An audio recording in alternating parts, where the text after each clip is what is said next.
నా మీద ఏదైతే ఆరోపణలు చేస్తున్నారో ఆ ఆరోపణలన్నీ కూడా అవాస్తవం. నేను ఒక్కటే చెప్తా ఉన్నా, నేను నెల్లూరు బిడ్డను. అన్న ప్రసన్న కుమార్ రెడ్డి ఎలాగైతే నెల్లూరులో పుట్టాడో, నెల్లూరులో పెరిగాడో, అలాగే నేను కూడా నెల్లూరులోనే పుట్టి తాళపూడిలో, తాళపూడిలోనే 5వ క్లాస్ వరకు విద్యాభ్యాసం చేసి 6వ క్లాస్ నుంచి 10వ క్లాస్ వరకు ముత్తుకూరులో విద్యాభ్యాసం, ఆ తర్వాత ఇంటర్మీడియట్ డిగ్రీ బీకామ్ బీఆర్ కాలేజీలో చదువుకొని ఇక్కడ నెల్లూరు జిల్లాలో ప్రతి అణువు కానీ ప్రతి ఊరు కానీ తెలిసినటువంటి వ్యక్తి. నాకు ఎటువంటి వ్యాపారం లేదు, రాజకీయమే నా యొక్క ఒక హ్యాబిట్, రాజకీయమే నాకు ఒక జీవితం. అన్నగారికి ఎలాగైతే రాజకీయమే జీవితమో ప్రసన్నకి, నాకు కూడా రాజకీయమే. ఈ భిక్ష పెట్టినటువంటి జగన్మోహన్ రెడ్డి గారికి ఈ జీవితాంతం నేను పదే పదే చెప్తా ఉన్నాను, జీవితాంతం ఆయనతోనే ఉంటాం, ఆయనకు రుణపడి ఉంటాం. గతంలో ఒక తారకరత్న చనిపోయినప్పుడు ఆ యొక్క ఫ్యూనరల్ రైట్స్ లో చంద్రబాబు నాయుడు గారితో కలిసినప్పుడు చాలా ఆరోపణలు చేశారు. నేనేదో పార్టీ మారిపోతున్నానని, నేను ప్లేట్ ఫిరాయిస్తున్నానని ఆరోపణలన్నీ చేయడం జరిగింది.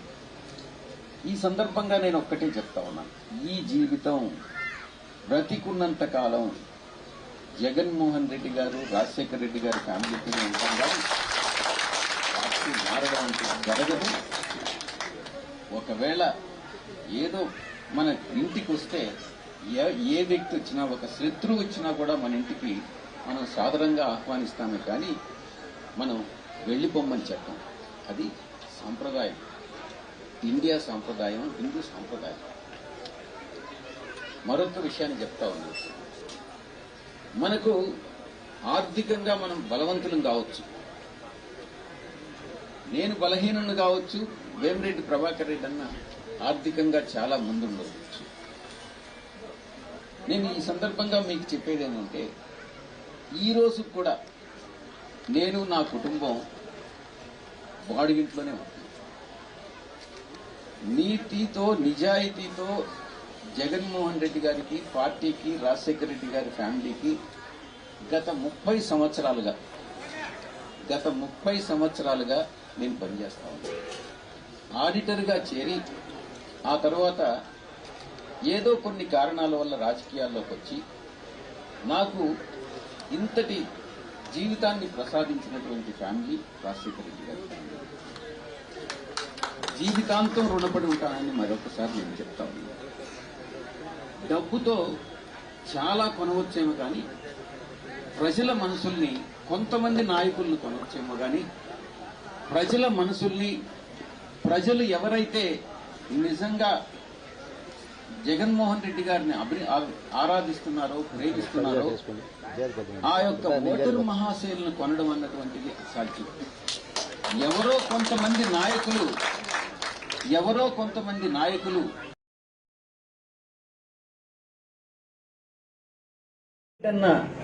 ఇచ్చేటువంటి డబ్బుకి కక్కుర్తిపడి పార్టీ వదిలి పార్టీకి నమ్మక ద్రోహం చేసి వెళ్లిపోవచ్చేమో కానీ నిజమైనటువంటి ప్రజలు, ముఖ్యంగా బడుగు బలహీన వర్గాలు, పేదలు 87% రాష్ట్రంలో ఎవరైతే లబ్ధి పొందారో ఏదో ఒక సంక్షేమ పథకం కింద, వాళ్ళు ఎవ్వరూ కూడా వాళ్ళు పార్టీ వదిలి వెళ్లరు.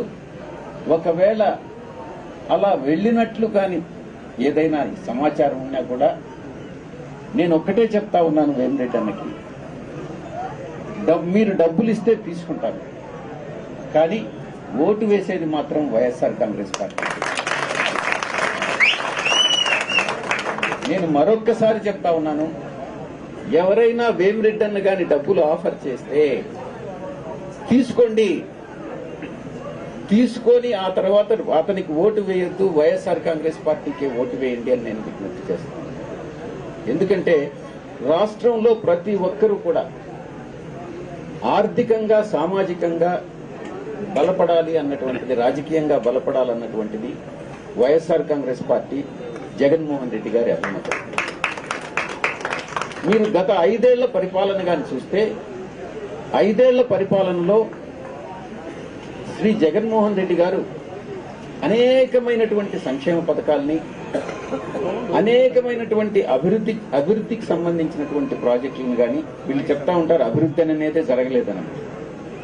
అది రామాయపట్నం ప్రాజెక్టు కావచ్చు, వివిధ రోడ్ల ప్రాజెక్టులు కావచ్చు, ఎయిర్పోర్ట్ ప్రాజెక్టులు కావచ్చు, అనేకమైనటువంటి ప్రాజెక్టులు తీసి చెప్తాను. అభివృద్ధిలో మనం ఎక్కడా కూడా మనం కుంటు పడలేదు. ఈక్వల్ గానే మనం దానికి ప్రాధాన్యత ఇచ్చాం. విద్య, వైద్యం, ప్రతి అవసరాలకి, మనిషికి సంబంధించినటువంటి, ముఖ్యంగా పేదలకు సంబంధించి అవసరాలకు సంబంధించి ఏదైతే ఉందో వాటన్నిటికీ కూడా అత్యంత ప్రాధాన్యత ఇచ్చి మనం ఈరోజు 5 సంవత్సరాల పరిపాలనని మనం ప్రజలకు చూపించాం. ఈ 5 సంవత్సరాల కన్నా ఇంకా మరింత మెరుగైనటువంటి పరిపాలన అందిస్తామన్నటువంటి భరోసా, అందిస్తామన్నటువంటి నమ్మకం మనకు ఉంది, ప్రజల్లో కూడా ఉంది. అందుకే ప్రజలందరూ కూడా మన అసెంబ్లీకి సంబంధించి ప్రసన్నన్న వెళ్ళినా, నేను వెళ్ళినా, ఈరోజు ఎందుకు నీరాజనాలు ఇస్తున్నారు అని అంటే అది 5 సంవత్సరాల పాలన, వాళ్ళకు ఉన్నటువంటి భరోసా, రాబోయే భవిష్యత్తులో ఉన్నటువంటి భరోసా.